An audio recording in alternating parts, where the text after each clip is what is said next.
Hello, PHCC. Welcome to Season 1, Episode 6 of PHCC Rocks, a podcast highlighting some of the great things happening all over America related to the National Plumbing, Heating, Cooling Contractors Association. I'm your host, Joel Long, and we're coming to you from today's international headquarters of PHCC and looking forward to having some great discussions in the coming weeks and months. We are doing this podcast because we believe in telling the incredible stories of our members, chapters, events, and partners from all over the country that make PHCC rock. Today, we're highlighting another great part of PHCC. We have Ellen Whitaker, Bonnie Parsons, and Jeromes Background from the PHCC of Georgia. If you don't know, Ellen serves as the Executive Director, Bonnie is the VP of Workforce and Business Development, and Jerome is the current President, but Jerome probably doesn't get to talk any. Thank you so much for joining us today. It's great to have you guys here. And, welcome to PHCC Rocks. How are you? Good. Awesome. Hey, thanks for having us. Yeah, I'm really excited for this program. Really excited to what I'm going to hear today. And we're just digging out of Snowmageddon in North Carolina. We had 3 inches of snow and ice, and it feels like 30. So we're excited to actually get back to work a little bit. Let's go ahead and get something out of the way. Go ahead and congratulate you guys on the national championship last week in football. And I guess go Bulldogs. I'm gonna go ahead and say it. Go Bulldogs. And so let's get it all out. And did y'all have any I don't know, any jokes, Alabama jokes around the bowl and down or anything? Do y'all have anything y'all want to add? It was a long time coming. Y'all are nicer than most of the other Georgia football people that I know. That I've been hearing it all week, which is great. I do think it's about time. That's good. Mm-hmm. A lot of flags still flying. Oh, those Bulldogs flags, yeah. Yeah, I bet so. Well, it was a good game. It was great to see, and y'all have had some ups and downs the last 5 or 6 years to get there. So that's great to see. I had to go ahead and get that out of the way, and I don't want to hear anything from Chip Green, that's for sure. But So one of the things with these podcasts I've really come to love is hearing how people ended up where they are. And so if you guys could, how did you end up at PHCC Georgia? Give us some of your background if you could. And you want to start, Ellen? Sure. 20 years ago, I was on a corporate sabbatical. I had left the financial services world and bumped into a woman at a networking conference who said she did work with plumbers. And I'm like, plumbers? She said, yeah, I need some help. Why don't you come work a golf tournament with me? I said, what do I got to do? She goes, put on a hat, a pair of shorts, and it'll be me, you, and 150 guys out there. And I was like, I'll take those odds. So they never recovered. They still haven't recovered, have they? I still haven't recovered. I had such a great time. I came from the corporate world, so I was used to dealing with consumers, and I'd never really dealt with business owners. And honestly, they just won my heart over because we're running businesses. They're providing for their families and employees. So that was 20 years ago that I was doing golf tournaments and I was doing education, and slowly but surely in 2007, when the executive director who was before me retired, I threw my hat in the ring, and I've been running it ever since. That's great. Yeah. I love to hear how people get started. Yeah, that's good stuff. All right, Bonnie. Recently, San Diego, the local chapter there. I started in 2015 from a networking group. The then president, Connie Stevenson, one of the president there, she said, I just lost my executive director. And I'm ding, ding, ding, because I was between careers. And it's just fit very well. I learned so much about associations. I've never been in one before. Corporate background, and all the hats I've ever worn. Just naturally kind of came to fruition. And then to Georgia 5 years later, came out to the South, had a great opportunity, and it just kept going. I ended up having a wonderful conversation with Ellen, and that opportunity word is just part of my linguit, I guess, today, because when opportunity knocks, you just kind of keep going. And I'm now in the great state of Georgia, building programs and helping our contractors. And like Ellen, I love strategy with our contractors. It's one thing that I just love getting into, knowing what they need. And that's why I'm here. Second best state in the South. That's amazing. Oh, second best. Okay. Here we go. So, all right, Jerome, I got to hear it. After all of that, how in the world did you end up? What meeting did you miss, Jerome? Ah, um, I got into our plumbing association, our state plumbing association, I guess. I don't know, Ellen, if it was the same time as you did, or maybe just before. I got to sit down, but it's almost 25 years ago. And, we had some members at the time that we were friends with. They, kept saying, "Hey, come check this association out." We just started our business. My older brother started it, and finally one day we came and checked it out, and we never left. Met a lot of great people and learned a lot of things, and continue to do so. Yeah, that's Jerome. That's my story too. My best friend Wes Stires runs a plumbing business here. It's 2 miles from my office, and when we got out of NC State, we did a couple things together. And he said, "You're going to fail if you don't do something." And he goes, "I'm going to take you to a Kirkhalter project management class." And I said, Mhm. I don't need that. I'm an NC State engineering. What are you talking about?" And so I went to this for a week and came back and changed everything. So it's amazing. It's amazing how that connection starts with friends. It really is. That's great to Yeah. hear. You know, along those same lines, as I've done some of these, realizing that PHCC National is the oldest trade association in the country, it also leads to a lot of questions about the state associations and some of your history. So, Ellen, can you guys give us some of that history and maybe where you stand today, members, number of members, those kind of just some stats and stuff for people? Sure. This year is our 130th year. Wow. We were started in 1892. And again, just like the National Association, a group of, committed, dedicated plumbing professionals built the organization. We have 80 contractor member companies and 60 associate vendor members right now. And what's fun about it is there's probably 40 of the members that are old-time members. We have members who've been with us for 65 years. Third generation family businesses that, their dads were presidents like Chip Green. He was a national president, state president. Chip served. We have a long history in the state of supporting the association and the members. Okay. And you have a pretty good mix too now with some younger members coming in, don't you? Yeah. We I remember when I took over, I always like to slice and dice, like how many commercial, how many residential, how many plumbing, how many heating. And after the housing bust, everybody got into everything. The new home builders got into service. I mean, everybody moved into that. So it's a pretty wide mix. Some of the largest contractors in the state are our members, but we also have one truck members as well. I think that's something we've realized, or maybe I'm not sure realize is the right word, that we're seeing it a little different now too. Is this old organization, as old as they are, really means that they've adapted. The National Association keeps adapting, keeps growing, keeps changing. And so we're really change agents. All the state associations are. And, when you think about something that old or groups that are this old, that's just the nature of what you do. But, we sometimes frame it, and I know I framed it that, oh my God, we're so old. But it really just means that we're renewing ourselves all the time. And so it's really, and I think we struggle as old contractors. Some of us older than others, but we struggle with that thought process that just like our businesses, the association, it wouldn't be around this long if it hadn't changed a lot. And so then when we're, contractors, we don't like change. Right, Jerome, we want everything to stay the same, but embracing some of that change like we have, and it's really made it successful. Yeah.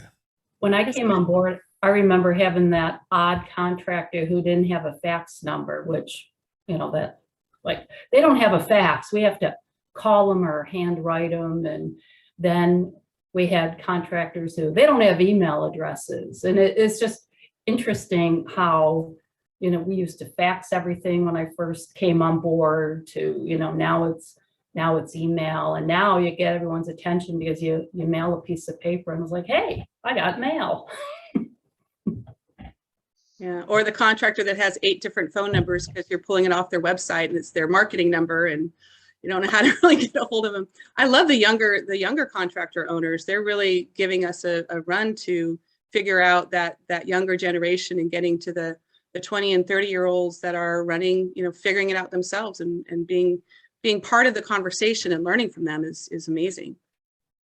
I'm sure that's a lot of what the other chapters are realizing too, and at the national level, how do we bring them in? Yeah, we're definitely seeing We that. still our benefits to them. Yeah, that next generation is massive. I know it is in Georgia too, and that kind of leads us, right into really the big focus I think for today. After talking with Ellen a good bit the last couple of days, as every state has what I would say is a best practice, and the National Association is built by state associations winning and then exchanging ideas, I would say, across state lines with chapter to chapter. Georgia's stealing something from North Carolina and vice versa, or seeing what's happening in those conversations, just like contractors do. I'm sure Jerome, I've got three, I'm sure you're the same way. I've got 3 or 4 contractors that I can pick up the phone and go, how are you doing? Mhm. Where are you, and I'm failing at this, and they go, oh my God, we fixed that 2 years ago. But, and the same thing with the state associations. You guys, Ellen, seem to be, and with Bonnie coming on board, this whole education front with you guys, y'all seem to have crossed some bridges that other groups have not. Y'all made some decisions. Being an outsider looking at you guys, y'all made some decisions 3, 4 years ago in some conversations that I was in that I saw, and you started building a mentality that you're going to do something about it. And I think it turned into what you have today. So can you guys talk maybe a little bit about the background of how you've done what you've done and maybe some of the problems? Just go into it of what in the world led you to where you are today on your incredible education academy. Well, I'll start. You can jump in, Jerome, but we always had the continuing education in the state. And then we had contractors saying, hey, we need apprentice. And Jerome knows from way back when, we had no apprentice program. And we spent a lot of time working with a consultant, and we were writing, the standards. We got them from the Education Foundation. So in 2014, Jerome was there while we're battling the old guard. We don't have to train. I just hire licensed people. Well, right around 2014, that was the beginning.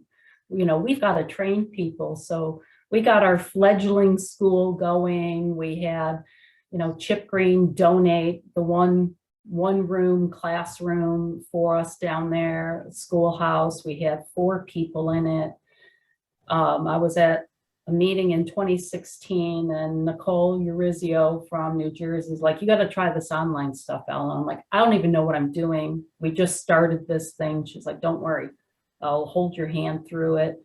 We started doing e-learning. We had 3 or 4 people in e-learning. 2017, I think we kind of sort of know what we're doing with it, but I kept telling Jerome, it's a soft rollout. I'm not sure what I'm doing with this yet. Because she does that on everything, doesn't she, Jerome? It's a soft rollout. It may not work. It was scary. Yeah, they have a course on that at AEC on how to do soft rollouts. So, and blame the past president. That's what I'm saying. Well, it was a soft rollout. So we had people graduate in 2019, and then we start talking about fast track, and Bonnie and I, like a good executive director, I talked to my AEC counterparts, and she's like, I run a school, I have this, I have that, I've got these ideas. And I'm like, that sounds really good. I said, send me a proposal. I was sitting on my rocker here in the South, and my rocker with a glass of wine, and Bonnie's telling me all these great ideas. And I'm telling Jerome, she's got these great ideas. Maybe she can help us. And, pretty much under Jerome's leadership, it's like, here's a crazy proposal. I'm not just looking for, an admin. I'm looking to bring in, another executive director. How the heck are we going to do this? How are we going to make it work? And you jump in, Jerome, because you were embracing the idea from the get-go. Well, I was going to say also, it goes back a lot further for me and for Ellen. Over 20 years ago, like she was mentioned, you want to call them the old guard, or just, there's a lot of members that were there, were great members. But back then, they knew, believed in education, but it wasn't high priority because back then there was a lot more, plumbers available. So there wasn't a lot of effort and money put towards that. I was one myself, Chip Green, Ellen, we're always trying to push education a little further, but we got voted down. We got, some money towards it, but not like we would like, so it's been 20 plus years that, we've been talking about, hey, this would be great if we can do this. And, just kept working on it. And little by little, like Ellen said, the online stuff that came out the last 5-10 years. And then, really it just, when Ellen met Bonnie and she became, interested or available really a little over a year ago, it just sort of all fell in our laps. We just said, hey, if we don't try to make this happen, it may never happen again, and we just got to go for it. We don't know if we can afford it. Sort of like starting a new business when we're going out on your own, we got to make the leap. And we all decided, the members, at least the core members that were all for it, we chipped in some more money and said, let's do it, and so far so good. We're still, only a year into it, but, we decided to make it a go. I don't want to spend too much more time on the past, but I do want to, I think I've been in a lot of meetings where we try to get initiatives going at the state level or national. And that, Jerome, that had to be a roadblock where, because, everybody's excited in the meetings I'm in, and then somebody puts a dollar amount to it. And, or maybe worse, the whole initiative depends on, you're going to just hire Bonnie. If Bonnie's coming, we're doing it, but it really needs to be, an initiative, and then you put somebody in, and what kind of roadblocks? Because other people are going to be looking at this going, well, they can do it, but there's no way we could. How did you just get over the roadblocks? Well, we're probably not over them 100%. But we, we're still building it. Bonnie's been doing great, just, the year that she's been here. So we, the core members now really all have the buy-in, which is a big thing. We all, not all of us, but a good bit chipped in some extra money and said, like I said, let's make this happen. And we're trying to, everybody's trying to chip in and do what they can do. But there's still, still work to be done. But so far, Bonnie's been doing great, and it's going full steam ahead. So you had some real personal buy-in. On making that happen, right? Yeah, you definitely got to have. You definitely got to have that. But like anything, there's a lot of fundraising going on. There's a lot to do. So it can be. The story is it's a 20-year overnight success, but you really just laid all that groundwork to convince people, and then when the opportunity came, you were ready mentally to do it. Because a lot of times that's what I see as the problem. Yeah. Yeah, I think so. And unfortunately, like a lot of us, I think, right now we all really know we need education, we need training, but we knew that 10 years ago. But, we always wait to the last minute or to really forced. If we did this 10 years ago, we'd be so much further. But, that's if. Yeah. Okay. So anything else to add on how you got here? Because then anything else? Well, he's being modest, but I know he is. the board put up $36,000 in hard cash we raised. And I started selling Fast Track like it was, the next best thing. And, with Fast Track, I think we sold $66,000, gross revenue in Fast Track. So it's like, okay, it was the commitment of, okay, what can we do? And the guys are great. They'll say, do you need money, Ellen? Yeah. Okay. Well, I got to go out and raise it. I got to go out and figure out a way to pay for it. So the reality from the executive director is you had a committed board. Yeah, they were committed, and they put their money where their mouth was. So that's good information too for other people that are on boards to hear, that you got to be committed. You got to be all in. Are you all in, Jerome? All in, totally. I was thinking back to a year ago, Ellen figured out that if she, communication wise, she gets more response via text than email. So one night she sent out a group text to all of us saying, hey, we're going to do this. We're going to raise some money and all of a sudden people started chiming in. Yes, I'm in for 2,500. I'm in for Oh, this. wow. There you go. And I think it was a Friday night, and I probably was on my second beer, and Chip said, I'm going to do 2,500. And I chimed back and said, Chip, I'm going to double that. And I just told my wife, I said, I think I just donated $5,000 to our training program. Yeah. But And you was, did, and yeah, you did. and I did, but it was all worth it. It was great, just saying, hey, we're going to make this happen. Jerome, I have learned if those things start happening, you speak up first. See, that you want to be the first guy in. And then, Exactly. yeah, that's right. So, well, give us, okay, so we got a good background, and then it led to hiring Bonnie, and then we'll talk about what's happening now. It's give us a today snapshot of why you're successful and what's going on. I think, Bonnie, let's, do you want to talk about some of the big, huge, the initiatives that we hired you to do and the initiatives you're actually doing? Yeah, well, it's been a ride. It's been great, fast.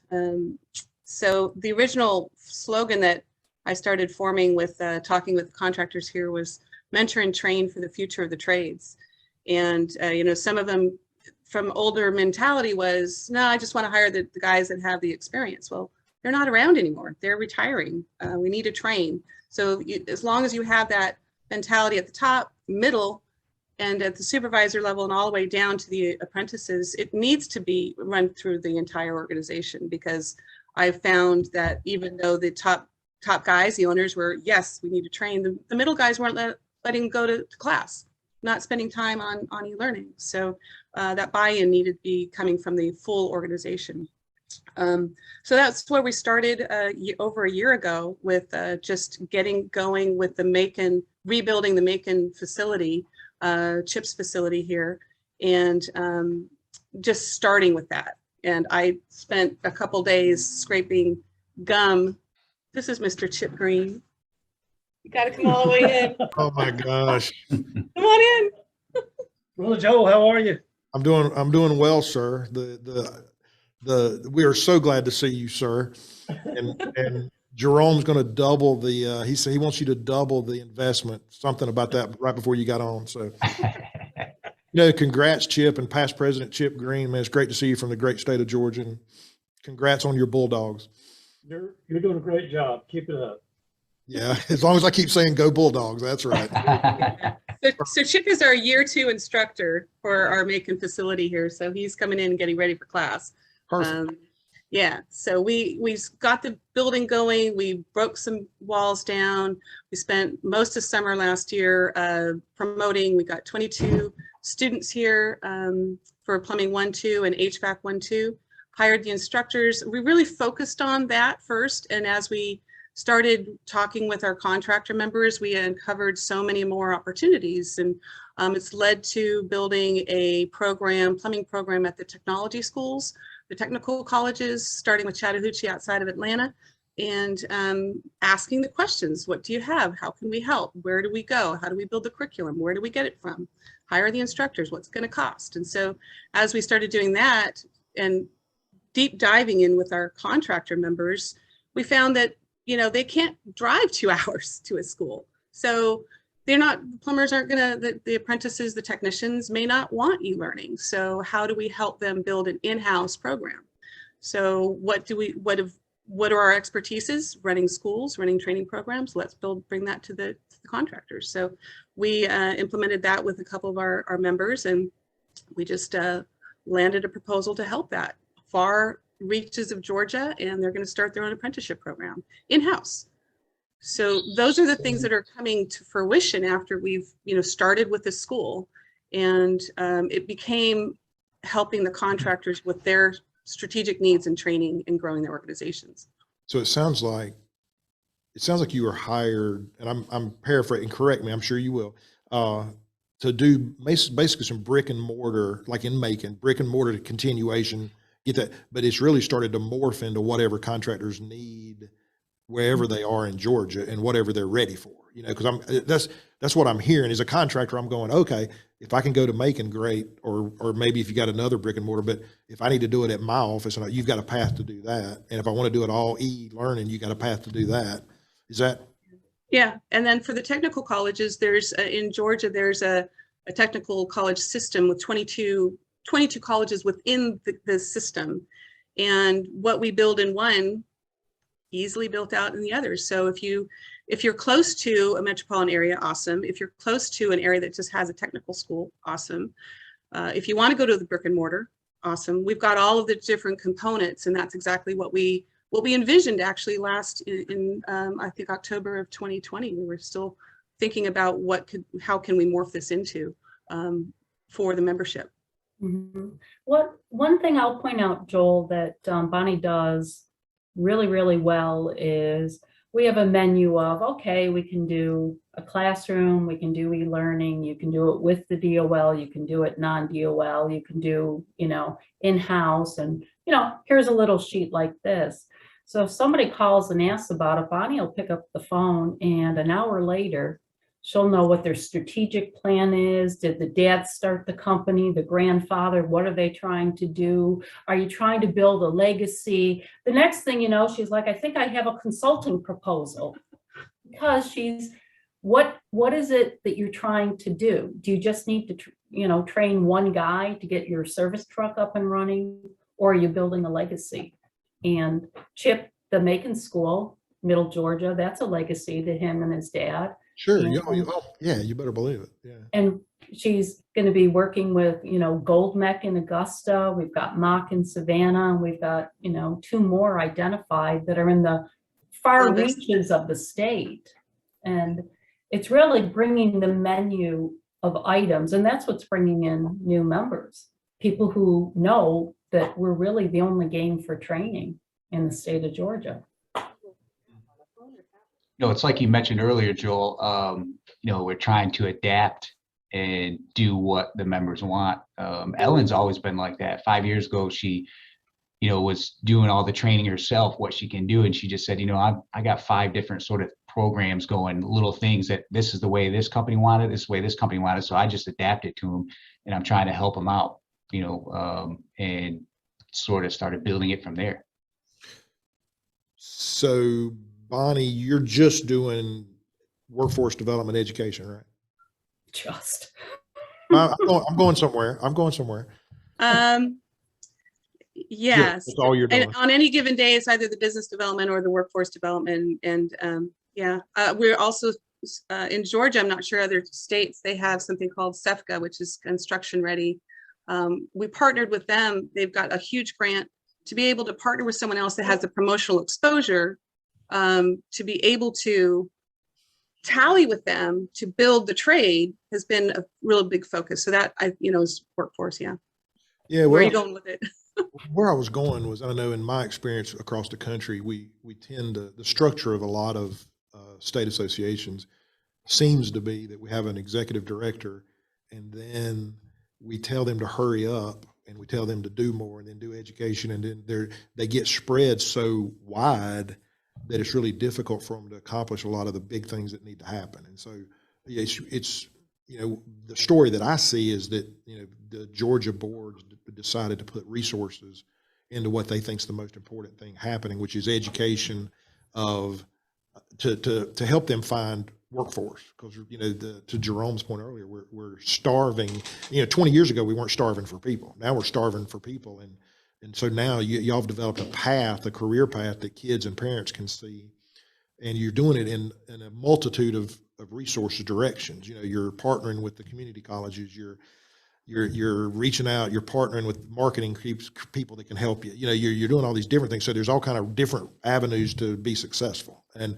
you're able to do that because you put resources behind it, and you hired somebody to focus on that all the time, all day, every day.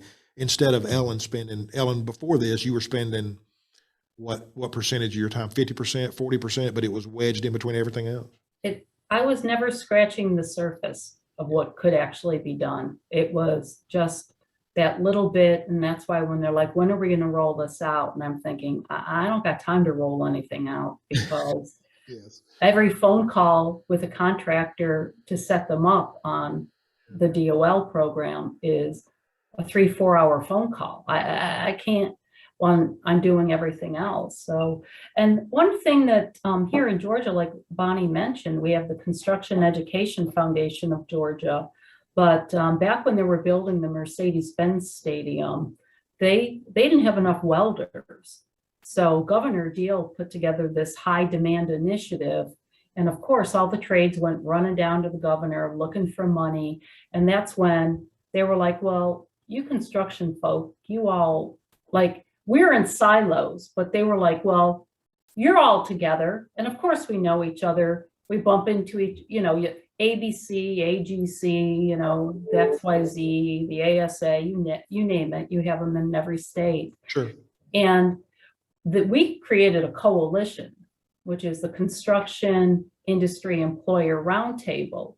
And I would go to it and I would hear what SEFCA's doing. And I was always just a little bit aware of what everybody was doing, but I was never able to fully engage or participate because I was doing that on top of, everything else that needed to be done. So when Bonnie's like, I got to make relationships, I'm like, I know the perfect place here. These people have been doing it. And they also, the Electrical Association, they've had a VP of workforce development for 10, 15 years. So has the union electrical, the non-union electrical, everybody. And we've got me who's, wearing every hat. So we were late to the game with our construction partners in bringing in somebody of Bonnie's caliber. Okay. So building all those partnerships, the different avenues, really focusing resources is a big part of the story. So, we're outcome. Jerome, I don't know about you, but almost all the contract, we want to know results, right? I mean, that's all sounds great, guys, but what are so Ellen, give us maybe a little bit of the financial results, if you can, of what you've seen transform in the last couple of years. Okay, so in 2020, I was ecstatic that we had 95,000 gross income. This is all, the Academy is a separate corporate entity. It's a 501c3, so it's a standalone. So we had 95,000 in gross revenue. I was thrilled. The year before we had 60. So we decided to bring Bonnie in, and last year, I think we're closing out gross revenue at 212,000. So in 1 year, you've over doubled just getting, and you're really just scratching the surface. Is that fair, Bonnie? Mm-hmm. Yeah, I think with the in-house consultations, those are really helping because the time commitment is really just staff. There's not a lot of expenses. When you do a brick and mortar, you've got a lot of expenses with that. Yeah, definitely. I think building those relationships internally versus focusing on growing membership prospecting and really deepening the relationships that we already have is so important because they're all different. Every contractor is different. And if we can, the outcome you're getting now is you're growing your membership because you've developed better relationships. Yeah, I got a call today. I have no idea where the lead came from, and new member wanting training. So it's, we just focus on what we do best with our current clients, our customers, our members, and really focus on giving them the best that we can. And I think that's where our successes are going to come from, building those relationships. You said something earlier too, and I wanted Ellen to go over the success in 1 year, and that's 1 year change, right? Mm-hmm. Okay, so you've over doubled it in a year. But one of the things you said earlier, Bonnie, is you had a in-house consulting proposal for one contractor, and you're doing that for free, right? As a staff member, yeah. No, but are you charging them? Are you able to go to the? Oh yeah. You're actually, it's not. Put a big number on it, and they signed it without even thinking about it. Like, dang it, I should have asked for more money. I was charging $600 a head. So they had 3 students. So Ellen came up with, okay, for $1,800, I'm going to hold your hand and basically be an employee of yours. And Bonnie's like, no, Ellen, and started. I don't want to get into that exact number, but my real point. That's more than that. Yeah, it was a lot more. I heard what the number was, and it was tenfold that. But my point is, they wouldn't do that if they didn't see the value. And so, as association members, I think a lot of times we undervalue what that's worth to contractors. To a contractor that really knows that, man, they got to get this pipeline going, and we've got to educate our kids that we're bringing into the company and our young people, and we've got a big hole to fill. That's an invaluable resource, and you guys are providing it. So maybe it's a great lesson for all of us, because I undervalue it. So I think we all. Jerome, brilliant board move, obviously, right? I'm a brilliant board member. Yeah, your brilliant leadership led to this. But I mean, you guys gotta be thrilled as a board that you made so much progress in a year. My goodness. Oh, we definitely are. I mean, myself, Chip, we've always been, as we mentioned, into training, but training, like we know that the thing is, like you mentioned earlier about results, training takes time, and you just don't learn plumbing overnight. So it's a long-term investment, so we got to be ready for that and prepare for that. But once someone does get trained up in 4 to 5 years, they're going to be a great technician. Yeah. And then we start to see the fruits, of that labor. Well, and they do too. And Yeah. no one can take it away from them. And Yeah, exactly. and then you see that big transformation with them personally, which is a great benefit. So y'all have given a great history. You've told me where you are. What does the future look like? Man, I'm excited about what the future is. I'd like, right now, I think we've got about 130 people between 130 and 150 people in fast track in Macon. I mean, I hear Brenda dance numbers, and I want 700-800 apprentices throughout the state. So, I mean, our goal is that, we have, that many, at least 800 apprentices. We need that. Wow. You build the programs and make it consistent and have that backbone of an administrative level on it. Without that, you're just shooting from the hip, and you really don't know what you're doing. So we're working on that too. Is just how do we manage those apprentices and all the different facets. So you need administration. You need people that will dedicate their skills in database, in building relationships, in managing the money. And you can't just do that with one person. So chapters out there looking to build programs like you're going with this, Joel, is to, put your money and your resources into the people. Because just like a contractor, your best asset is your people. So if we look at that from a chapter perspective and an association perspective, lean on each other and build up from the inside. I'm moving to Georgia. Jerome, man, I mean, when you hear these two talk about it, how do you see the future? What would get you excited about the future, and what do you see? I see it, just like I mentioned earlier, like starting our own business where, we got something going, but, I can see 3 to 5 years from now how they're going to be so much better and like a well-oiled machine. We got better systems, processes, and looking back, I can remember my company looking back going, wow, I can't believe we did that, where we used to be in this small little building. We dreamed someday we're going to have this big 20,000 square foot building. And then 10 years later, we have it and we look back and go, wow, that happened. How did we do that? It was mainly just working hard and keeping that goal in mind. And all of a sudden, boom, it happens. And 10 years goes by quick. Yeah, it definitely does. Well, guys, that is great to hear. Anything else you want to add about what you're doing on education in Georgia? Education in the Peach State? Safety ropes. You want to talk about Safety ropes. Yeah, safety Yeah, let's ropes. do it. Go into it. Yeah. Jonathan Bird, our former zone director, before he retired, had that safety ropes program. And the offshoot of giving out our awards for the first time was we actually have contracts where we're building policy and procedure manuals for company members.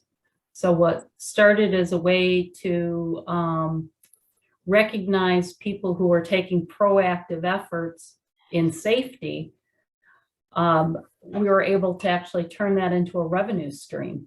And I wonder if Jonathan, as humble as he is, I bet he has no idea that companies all over North Carolina and Tennessee, Zone 2, are talking about him every couple of weeks. I bet he has no idea. probably not. Probably not. What he got started. I know in North Carolina we had our convention I don't know, 4 or 5 months ago, and a whole segment was talking about Jonathan and safety ropes. So it's good progress for sure. And and something that PHCC can be known for is safety training, and that's a great way to look at it. This separates us from other contractors. Mhm. That's great to see. Anything else? I was going to say on Jonathan, Jonathan has been in our association for a long time, and that same 2-month period that Ellen started bringing up Bonnie, saying, hey, she might be a possibility, Jonathan came to us and said, I'm looking to retire, and I'd like to instruct more and help out the association more. So, Ellen and I are sitting there going, wow, these things are just falling right in our lap, and it's so hard to find instructors, that are passionate like Jonathan, that have 30, 40 years of expertise. So that just happened as well, so to us, it was just, hey, we gotta make this happen. Well, Hey, Jerome, let me remind you, we were at a golf tournament after the round, and we were standing in the bar and we started talking about all of this. So it all comes back to a golf tournament for me. There And you a go. bar. Almost, I think half the podcast, there's Yeah. been a conversation about a conversation in the bar. So that's perfect. Yeah. I got a prediction. I think over the next 4 or 5 years, we're going to watch as Georgia's membership booms because of what you guys are doing in education. I know as a contractor, the path that we're seeing for young people coming into our business, and I'm hearing it all across the country, the companies that are winning are partnering to find a path for young people that their parents and them believe in a better future. And that's what you guys are doing. So I think that's what you're going to see in Georgia is because of your leadership, guys. So congrats on that. So listen, I want to switch gears a minute and do a couple other things that we like to do. If, and all of us except, Bonnie and Ellen, Jerome, you and I are getting older, but if you could go back to your 20-year-old self, it's a shorter journey for these two than us, but if you could go back to your 20-year-old self, what advice would you give to yourself today? Who wants to go first? Oh man, you go first, Bonnie. I've had so many careers, so many lives, so many ways that I've gone, so many forks in front of me.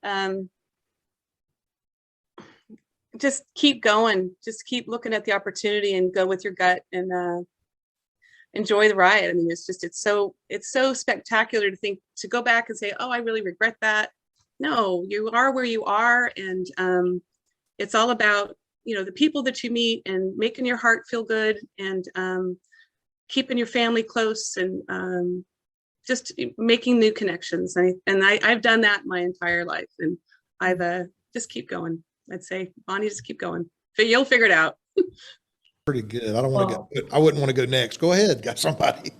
I'd say enjoy the ride. I might say you might want to go to trade school, Ellen. You would have made more money over the course of your careers. That's good. That's good advice. I like that. Jerome?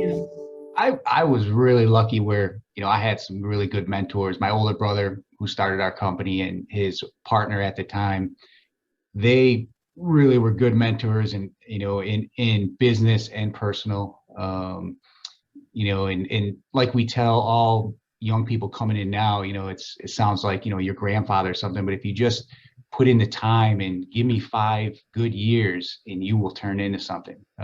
It seems so easy, but maybe when you're 20s, you're thinking, no, I can go do something else, or that's too long. But if you put your time into it, it'll pay off.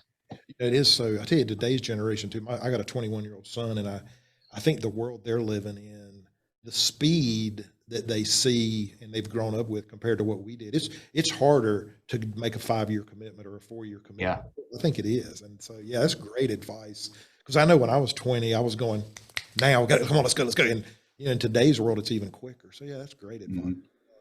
I wish I had followed some of that sometimes, but it is. That's good, great stuff. One of the other things. You. I'm sorry? What about you? The host doesn't have to do that.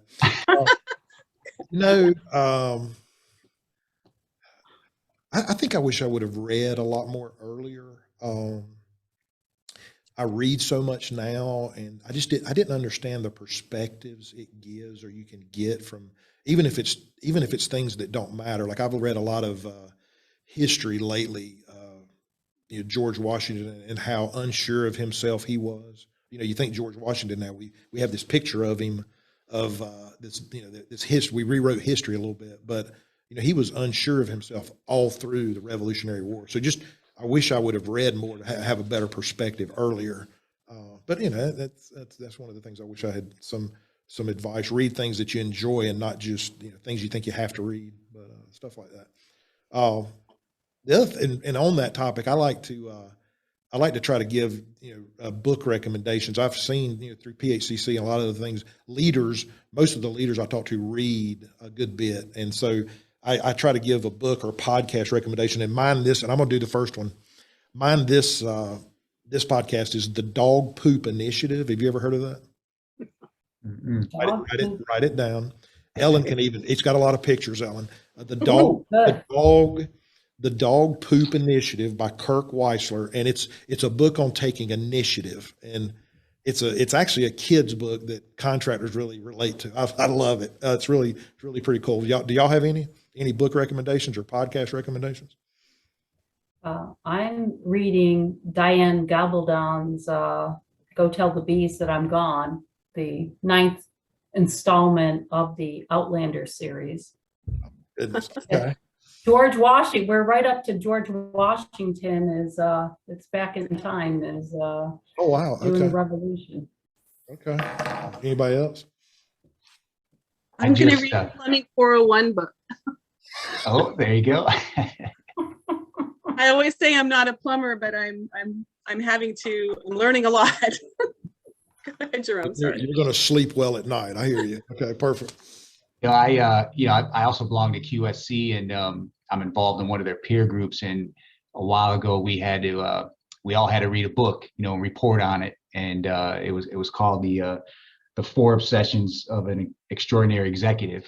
And it's a fictional story about a very well-run team, and compared to a company that is total opposite. That doesn't have good communication and all that stuff. So I actually read it a while ago, and I actually just bought it this week and gave it to my office manager to read, and wanted to see what she thought about it, and told her we talk about it about 2 months.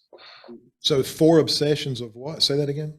4 Obsessions of an Extraordinary Executive. Okay. All right. I'll put that on. I got to put that on the list. So any other last thoughts, man? We're at about 45 minutes. Any other thoughts on Georgia? What's going on in Georgia? Just getting ready to win another football championship next year. I knew we would have to go. I knew we'd have to revisit that at some point.